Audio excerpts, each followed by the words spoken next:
Hey, produce people, welcome back to the Produce Industry Podcast, the Produce Industry Show, live on LinkedIn, X, YouTube, and Facebook. Everyone, glad to be here with you. Another Monday and another day talking about the fresh produce and supply chain industry. Now, today, everyone, I have a special guest for you. You might have seen him at some of the shows walking around. Sometimes he has baby mangoes just in his pocket to give out to people. Other times, you see him around networking and growing his business. Now, I have known this gentleman for a few years. I've known his brother for over a decade. We used to do business together in citrus and all other types of fun things. And I want to tell you that this industry is made up of dynamite people creating dynamite products and marketing dynamite products in the fresh produce industry. So everyone, I have the pleasure of introducing Gabe Bernal of Seasons Fresh Farms, everyone. And we're going to have a good time today. We are going to, I would say, talk about things that he's going to give me crap about because it's actually Seasons Farm Fresh. I do this all the time, the SFF. And listen, we're going to have a learning experience from Gabe. And we're going to make this experience for you, learn about some markets, learn about some retail trends, and learn about what's happening in Miami, where they're located. So everyone, let's welcome Gabe.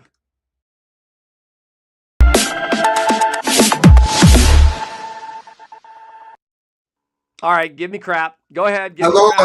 Yeah. No, you saved yourself. The Seasons Fresh Farm. I'm like, man, someone's gonna go to that website and get like all the praise, all the glory. But no, it's funny because I was thinking fresh in my head the whole time. Like I'm just thinking fresh produce, and, and listen, we're all human.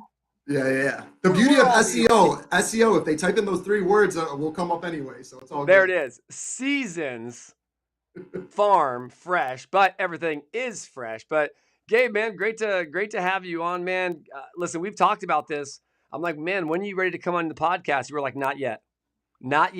I'll tell you when I'm ready. I had to, again, you sent me the Matrix, red pill, blue pill. It's like, are you ready for this? I'm like, I think I'm gonna try my best. And again, it's all love, man. Whatever I can do to support, bro, you've created something great, and I'm just glad to be a part. And your friendship is worth everything. So anything that comes from it, I'm here for it.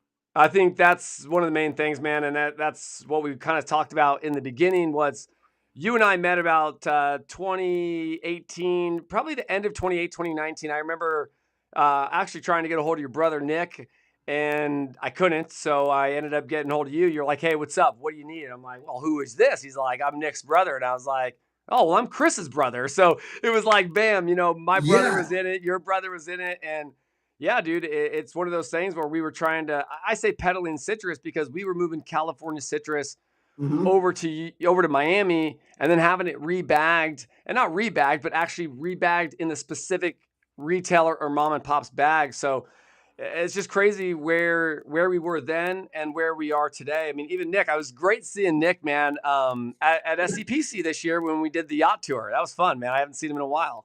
Yeah, that was a great tour, man. That was it was funny because the citrus industry has been so long in California, and I'd just been getting into it in Florida, and we work with, a couple different retailers there, and we'll get more into it, but the citrus game in Florida is nothing like California. We're getting pallets from our growers in Central Florida and what we call the citrus belt, around by now where you're located, just south of that, and man. And then you're talking about, let's move some containers, and it was kind of getting your mind blown, but at the same time, it's all a learning experience.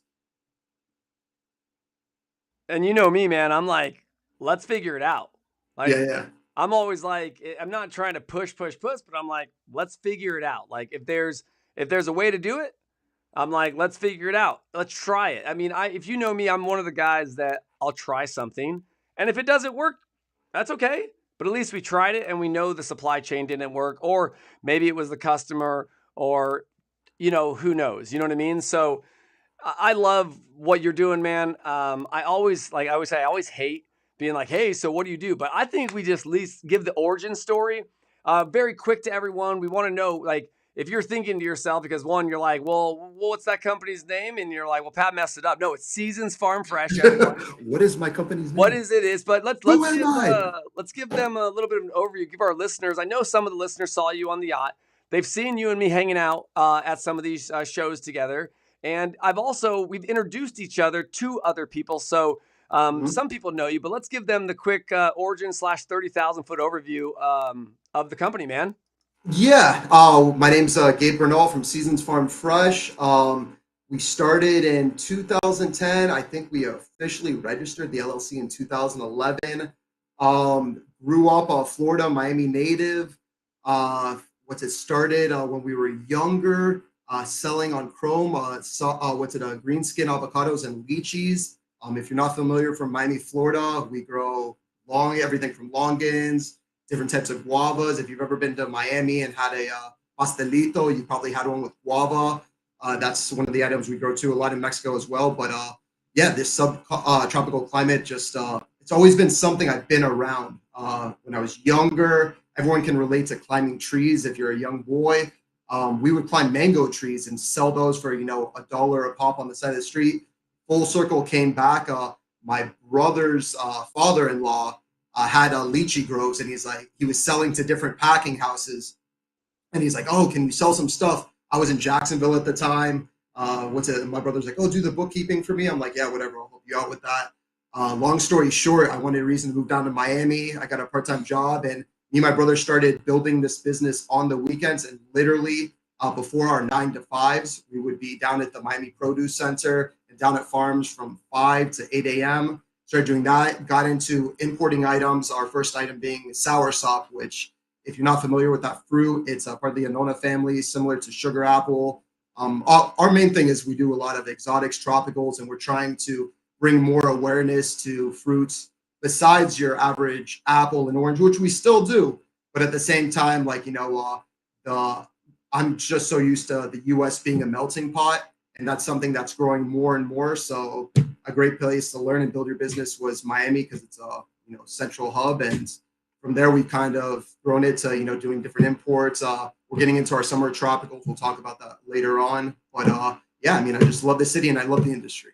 I actually love the city as well. I was just down there in the last month, Into and Miami, man. You were for that screamer, that 94 minute goal.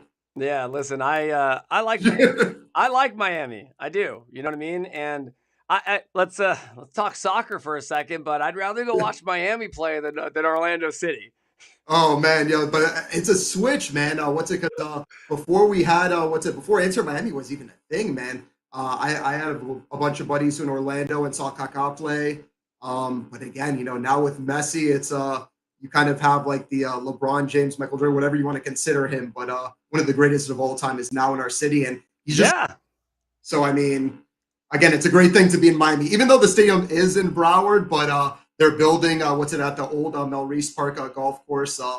And again, it's going to be fun to see, man, because the new stadium in a few years is going to be right next to MIA. So you could just fly in, catch a game, and try to survive the flight out.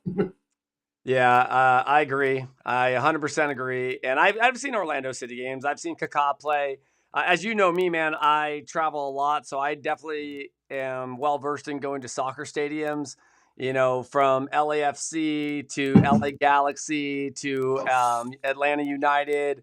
I've been to a lot of different games in a lot of different places, and I enjoy the atmosphere. People always say to me, they're like, "How do you go there? You're a fan?" I'm like, "I'm a fan of soccer, yes." So if soccer's involved, whatever city I'm in, that's the rooting team I go for. Unless it's a certain teams that I will not root for. Okay. Sorry, Salt Lake City, you're not on my bucket list.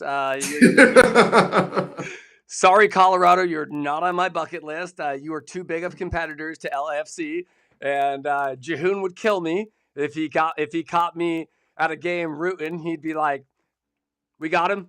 Yep, we got him in the scope. Should we take him out? Take him We out. got an Got it." imposter. It's like that Instagram videos you see, like first day on the job as a hitman, and they're Yeah, like the person in the red, boom, that's the daughter, and you're like, wait, you what? said red. You You said said red. red. So no, man, but it's great to be around the environment. And what I love about the Inter Miami Stadium, one of our buddies who has tickets there, season tickets, they get the VIP club section. Dude, fresh produce is lined in there. Not beef kebabs.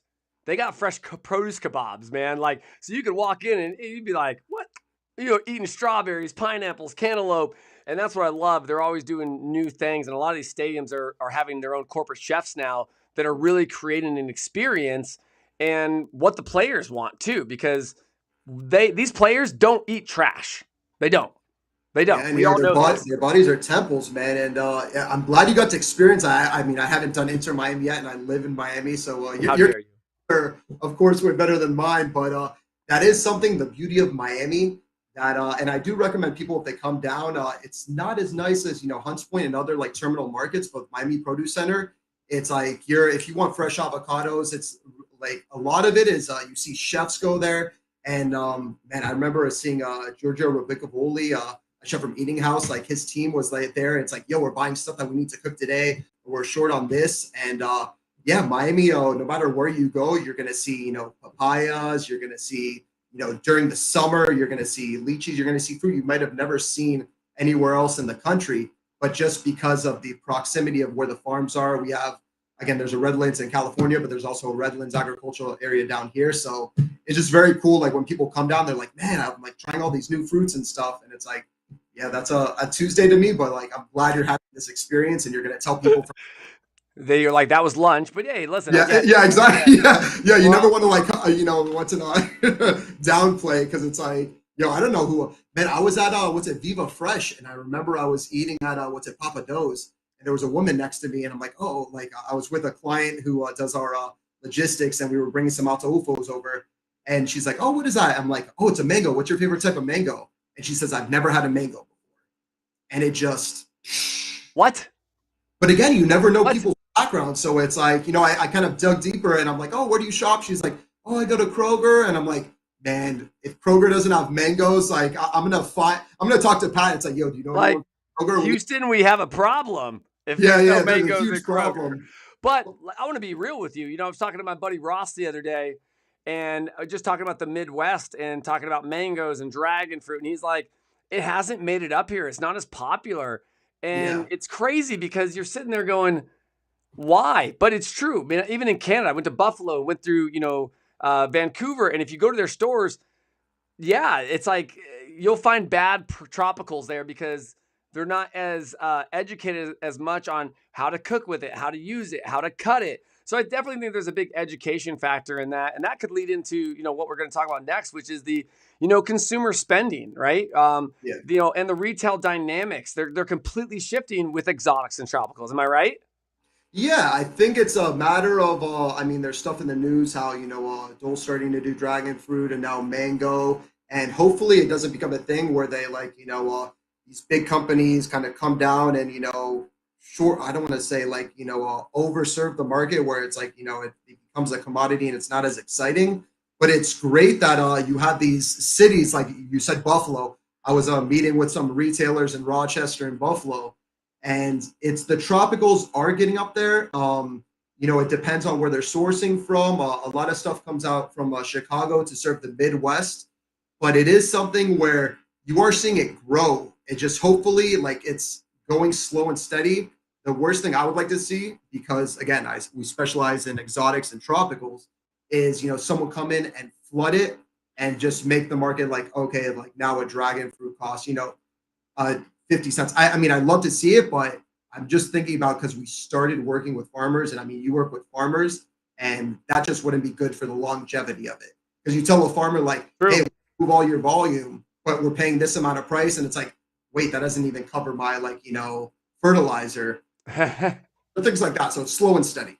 No, and you're so right. And there's so many things going on today. I mean, inflation is completely crazy. Someone the other day told me, like, have you noticed that prices are going down? I was like, Like What, prices, like you meant like what planet is this? I was like prices in my wallet, like that my bad. Like, oh, got it. You're saying like negative balances in our wallets. Got it. Yeah, And they're yeah. like, no, it's really gonna start coming down. And I'm like, okay. Tell me, yeah, tell me what items. I mean, bro, I was reading an article about banana, like even the price of The bananas. bananas. I'm like, Those should go up. Let's be real. The they bananas should, should bro. go up. Like, I recommend if anyone's never seen the documentary Banana Land. I mean, it's just a matter of True. like people don't know, and I mean, it's always cool talking to people who are interested about like we talked about the origin stories of companies. What about the origin stories of these farms? And their livelihood. You were just in DR recently, where a lot of avocado comes out of, a lot of mango comes out of there. There are a lot of hot pepper projects coming out of there. And dude, like these farmers, like it's survival. So when they partner up with with a big player, it's about how can we do this for the long run versus hey, we sold a couple harvests, let's wrap it up and call it a day. So I mean, It don't work like that. It doesn't work. Yeah, like yeah, that. yeah. It doesn't work like that. And I mean, I You think know what? We sold 1,000. You know what? Pack it all up. We'll pack that. We'll go pack that in 4 more months. yeah, No, yeah. sometimes you got to get it off the tree now, right? That's And it, man. that's what's so crazy. Gotta roll with the punches. You totally do, man. You totally do. This is a perfect time, Gabe. Let's take a quick break, and then when we get back, I've got some consumer trends and current state of the markets from April. Our good friend Anne-Marie Uterink of 210 Analytics always sends some great performance reports out of the grocery stores and the commodities. So I have some of those that will pop up on screen so we can kind of look at as we kind of talk about the current state of the markets. And I think that's a great time. We'll take a quick break, and we'll be right back, okay? All right, sounds good.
Carl Fiadini with Walk and Talk, The Restaurant Life.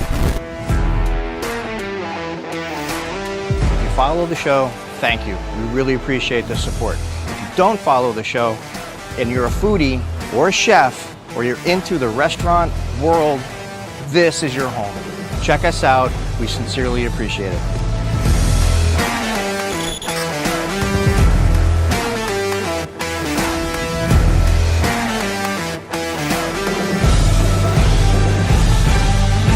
All about the food. We're filming chefs, their food creations, in the best establishments near you.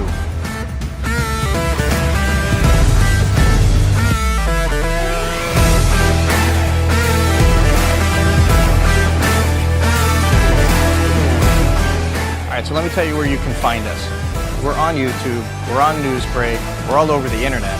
We're also streaming on your TV with Roku, Android TV. You can find us on the Amazon app, and very soon, Apple TV. Come on!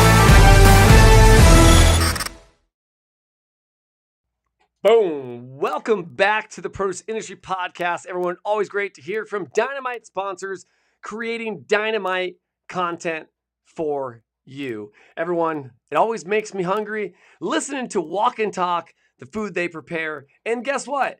JGLC, the food and fresh produce that they transport for the food that you eat. Everyone, we're talking to my man, Gabe Bernal. Gabe, welcome back. Hey, I just saw the ad by Carl, man, and now I'm getting hungry too. It's already 10:50. I mean, I know a lot of people in the industry probably already had lunch by now, but I'm usually like at 12 o'clock. I was gonna say, like, yeah, especially in the markets, lunchtime is 7:30 a.m. Oh yeah, yeah, yeah. No. You're missing lunch if you're there after 8, especially man. When I used to do. And coffee, man. You get there in the morning, man. You're getting those little Cuban coffees. I don't know what they put in those little shots. It's like a liquid crack, bro. You go to the market and they're like, "Hey, you want a coffee?" And you're like, "Whoa." I think like under the ingredient list, it's like N/A. Like they can't like They're not allowed to disclose. put in it. It gives you like a caffeine rush for like 3 hours straight, and then Uh, hooked. Everyone that comes to no Miami, crash. no crash. Makes you all the bad feelings go away. All the bad feelings go away for fast, effective relief. Oh man. Well, let's keep going, man. One of the things that we're going to talk about is the current state of the markets. We talked a little bit about inflation. We've talked about even products. It's crazy as inflation is happening on the grower, packer, shipper side, the importer side. Those costs keeps going up, but it's funny. We're still making the same margins. I know we've talked about it. I mean, yes, there's higher margins in different products, lower quantity, higher margins, but a lot of times we all know the game of produce: more product, less margins, more volume, and you'll make it up. But the traditional farmer isn't going to be able to survive off that anymore. And with investment bankers coming in and taking over, where does that leave? Listen, I always say this. You got an investment company that comes in and they invest, $40 million into your farms. Okay, 3% at 40 million. That's, you see what I'm saying? Like that. Yeah, So now take you're that. going to have to pay them back plus make your own returns. One of the biggest things is the packing house and the assets is what makes the grower, packer, shipper world work. And if we have to get investors for this kind of stuff, which happens, what happens? We lessen our margins even more. And then what happens? It's going back to corporate America. That's crazy. So let's talk a little bit about current markets, man. I want to hear some updates from you on what you have out there, what you're seeing out there. And then I'm going to throw out you some prices on all commodities on what we're seeing at the retail level too. Yeah, yeah. So I mean, what's it to be more like on the macro stream? I see that limes seem pretty stable. Smaller sizes out. Mangoes, Mexico started a little slow with the big sizes, but they're getting into things. Man, it was a rough out of Ecuador and Peru, a rough export season for mangoes. Really, things seem to be getting back on track. Pineapples seem to be stable now. There was a little bit of a shortage. Costa Rica is an interesting one. There yes. and again, like I always keep it short, but I for your listeners, I'll say that sorry, don't judge me for it, but climate change is happening, and there's different dynamic shifts. So we do a lot of stuff from like Colombia, Chile. Colombia is great because it does have the 4 seasons that anyone that's been there or can tell you. It's like you can experience all 4 seasons within the country. But there are places are getting warmer and it's changing seasons, and what we're experiencing now, like Florida tropicals, like we should be doing lychee now. Lychee is a little bit later, and the season might be shorter. And even Mexico, I'm seeing rambutan come out of there. Like it's early, so that's crazy. Each year, you're adjusting more and more, and it's harder to predict the seasonality of items. I will tell you that's something that's interesting because someone called me the other day, and within citrus, someone asked me, they're like, why, or how do I phrase this? Like, I was at a trade show, and at the trade show, I was promoting Valencias, and this was like a month ago, and they were like, hey, come here. And I was like, what's up, man? And they were like, why are you promoting Valencias? Navels go through July. And I said, I don't promote California navels in July. I go, and the reason is like, one, they're late lanes. You know this, like they're late lanes. The shift, and they get drier out. I mean, it's bro. And you don't want to ship across country sometimes with certain items. That's what's so funny. Like towards the end of the season, we all know quality. It's not like, oh, we have crappy quality, but what it is it breaks down. It's been on the tree. Yeah, it's been on the tree the whole time. So I told them, I said, after April, May, we don't ship past the Rockies. My dad taught me that in my early ages because he's like, you want a rejection? Yeah, ship. Of course they're going to be asking for it in New York. Of course they're going to be asking for it because we'll pay a little more, but oh yeah, we'll pay $1 more. But then all of a sudden hey, here's the deduction, here's this. So, I mean, yeah. So I was like, listen, the seasonality is changing, right? And that is hard because we're seeing a lot of changes happen, right? And Mm-hmm. that's where we have to be smart and go, okay, what do we really want to do here? What are we really doing to make sure that we're not screwing ourselves too, right? Because that's what it really comes down to. I don't want to screw myself. And not only that, I want to screw the grower or you importing. The last thing you want is telling your grower, yeah, bring those 50 extra loads in. And then boom, the marketing order switches. Mexico's bringing in, Argentina's bringing in. And you're sitting there going, I'm about to give my grower a $10 return on a $30 market because I'm just having to move the product. Like, who Yeah, and wants to do that? the reputation of the product too, man. That's everything. And it's something, there are clients, the beautiful thing about this industry is, you have your Cat ones, you know your retailers, your food service people, and it goes all the way down to you also know your food banks and donations where it's like, hey, this is something as a distributor and as a loyal partner to the farm.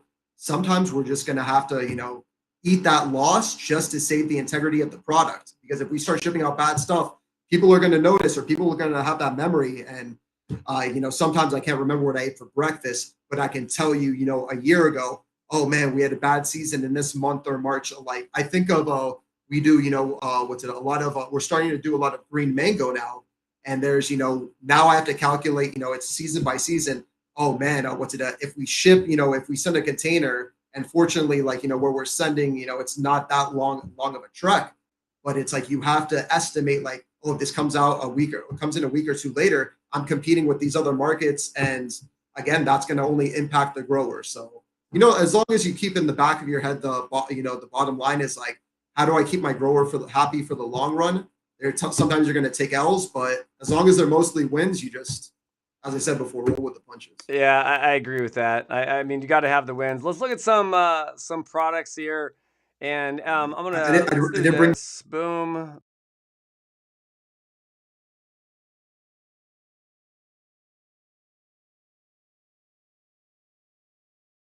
We'll talk a little bit about this, and we'll put it in the notes, everyone. But as we do look at this, and I'll read some of this on the side. I'm gonna try and pull it up on another because I can tell that's really small, isn't it? Hey, Yeah, thanks, Hab. Watch this. Hold on. Oh no, I'm small. Look at me. Hey. Check this out. Let me see here. Let's pull this one up, which might show a little bit. There we go.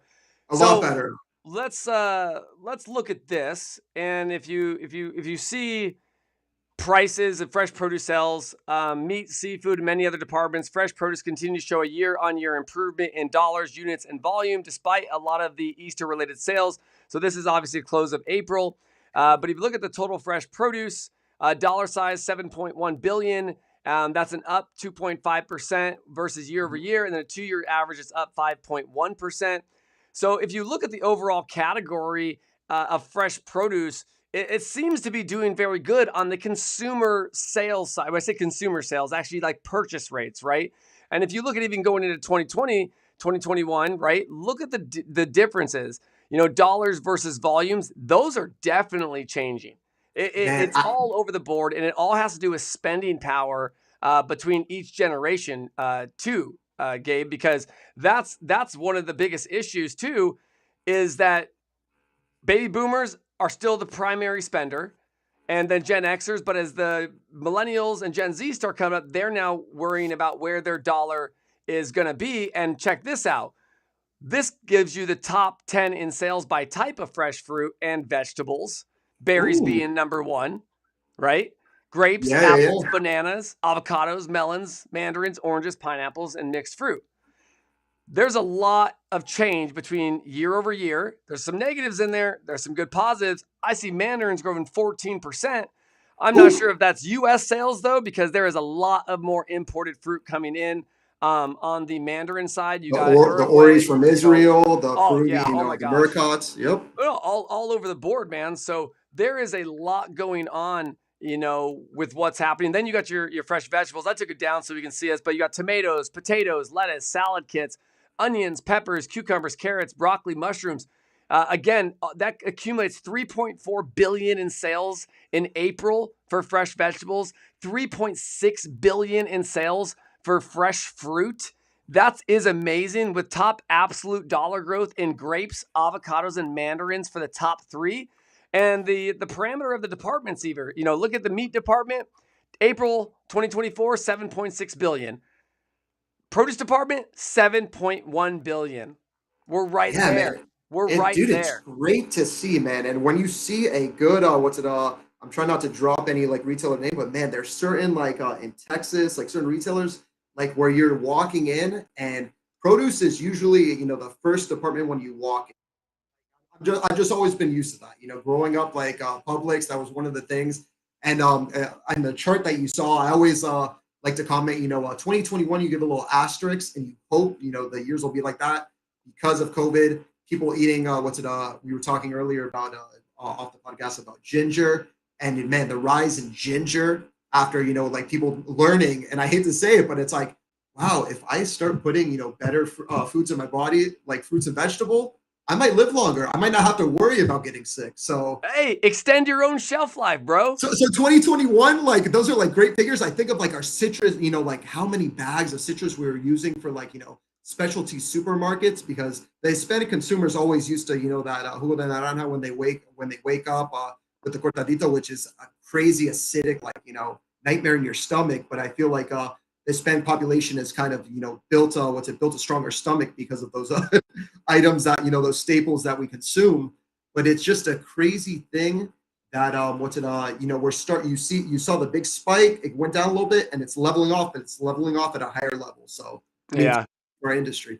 I love seeing it, though. I mean, shout out to Anne Marie, because she puts a lot of work into collecting this data for a lot of the associations, a lot of the trade shows. So we, as the produce people, are educated on what's happening out there. So everyone, like I said, check out the data, check out the analytics, understand where your commodities are, so you can better plan and strategize. Because I said, Mother Nature is going to be at play. Again, global warming, no matter how you look at it. All right. I laughed because I was talking to my brother, and he was like, "Have you been to Alaska?" And I go, "Alaska is the only state I haven't been to." He goes, "Pat, let me tell you one thing." He goes, "When I flew on the helicopter onto the glacier," he goes, "and I looked across, and a huge glacier like just dropped off and made a tidal wave." He goes, "So that ice isn't melting, it's just dropping off and reforming again." He goes, "No, that stuff ends up shifting off, and then it goes our currents, right, throughout our globe, that stuff melts, right? The currents take it all down. So that's why it's so freezing cold in California.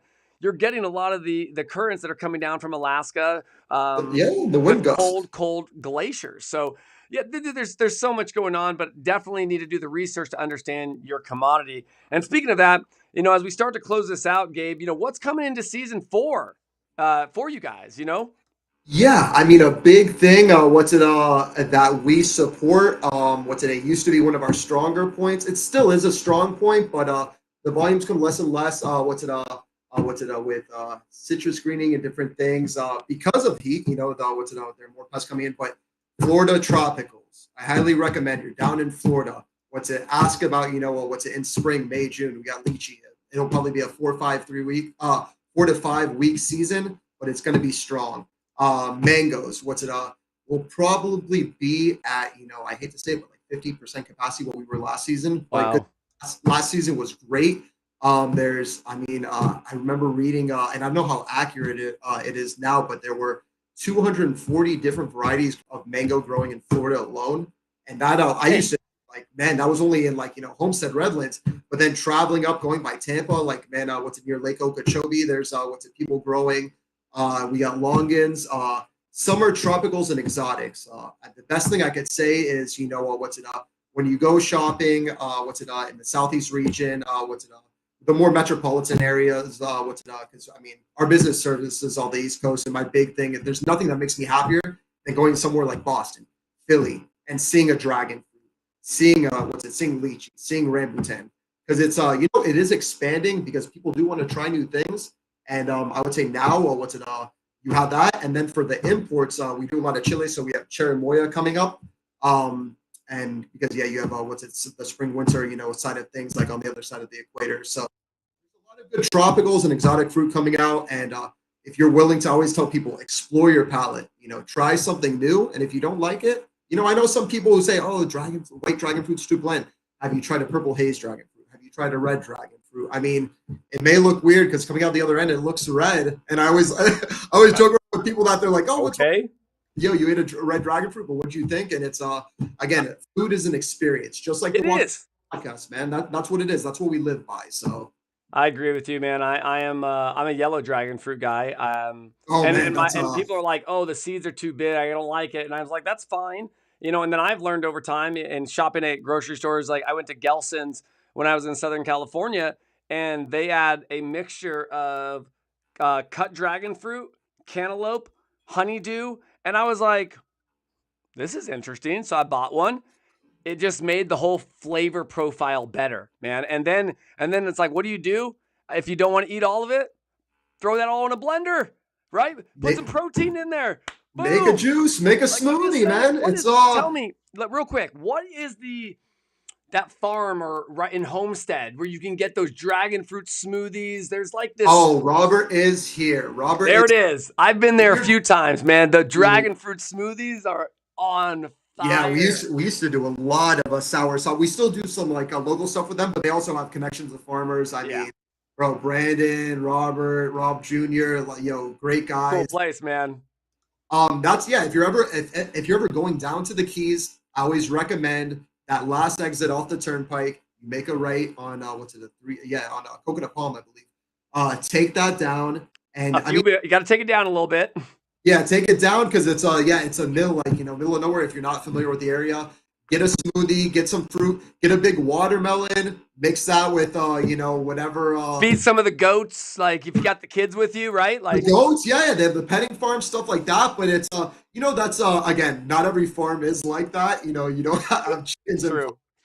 But it is a part. It is a snippet of what life is down there, and that culture. The agricultural atmosphere that does make up Florida that a lot of people don't know about.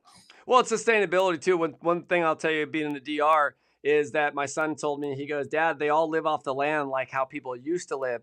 And I said, exactly. I go, so what kind of like what Robert was here, right? Think about it. They've got meat there. Think about it, right? They've got fresh produce. Everything on that property is self-sustaining. So it's kind of like a little circle of life. No difference than we went down to the DR and we went to some of these towns without water, without electricity. What do you think? We got a tour of the land and they were like, okay, so this is our bananas. This is our cocoa. This is here. They offered us coffee. I'm like, oh, this is great coffee. They're like, yeah, it's from the backyard. They took me to another room. They're like, this is where we grind the coffee and we make the beans. And I'm like, it's totally self-sustainable, but it gives you an idea of what it's like as well. And I think that's pretty cool. And Robert is here. I've seen him one time when he was there. And they are always there. Like there's a lot of times they're working the store. There's a molig. There's always a molig running around. And again, it's a great model of the family business. Because I mean, you do have some 100%. Businesses where it's like, who's that?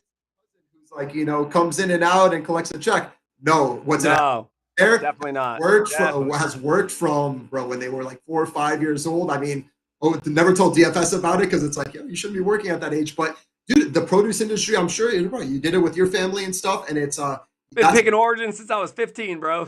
Yeah, man. So it's like one of the things I really appreciate because there is a lot of the produce industry has a lot of generational influence in it, and it's hearing these stories of how someone had to. I have a good client in New York, and he told me how during the summers it's like, oh, you want to get into the business, you got to repack tomatoes. And man, that hearing his story, it's like, you learn the hard, so you appreciate the good. So it's, taking the rain with sunshine, and that's the beauty of things. Yeah, no, 100%, man. Well, listen, as we close out, what most are you looking forward to, and what do you want to tell all the listeners out there? Yeah, I would say, try new fruits. It doesn't have to be any that we carry. I mean, you'll see on our product, we do some weird stuff, and I'll never turn down a call. Anyone will tell you, I get calls randomly when we're in our Jamaican mango season. Hey, can you send me 2 boxes? I live in Wyoming. I'll tell them hey, that, that's not part of our model, but here's a retailer, or here's your closest distributor. We got summer tropicals coming up. We got a lot of fall winter items coming from Chile and the Southern Hemisphere. We got our South African lychee program that starts in December. But my big thing is it's not about me. It's not about the company. It's about the community. It's about the mix of different ethnicities, people trying new things, and yeah, don't be afraid to try new things. The worst you can do is spit it out, and trust me, a grower or someone who does that will not take offense if you don't like it. Everyone's different. Some people love broccoli, some people can't stand it. I used to hate asparagus when I was younger. I used to chew it up and give it to my dog on the side of the, and my mom would find out and give me a whole new serving of asparagus. Same, bro. Same. I'm like, yo, I can't get away with it. Now it's one of my top. You'd be like, why does it smell like farts in the bathroom? You're sitting there you're throwing this stuff in there. You're throwing it out. Yeah. No, it's one of those things. Things come out different than they go in, but try something new. And as I said before, man, food's an experience, and if you take that, you'll never be bored a day in your life because we all need to eat. Yeah, no, I agree with you, man. Well, Gabe, thank you so much for coming on, man. I appreciate you. We'll see you out in the field as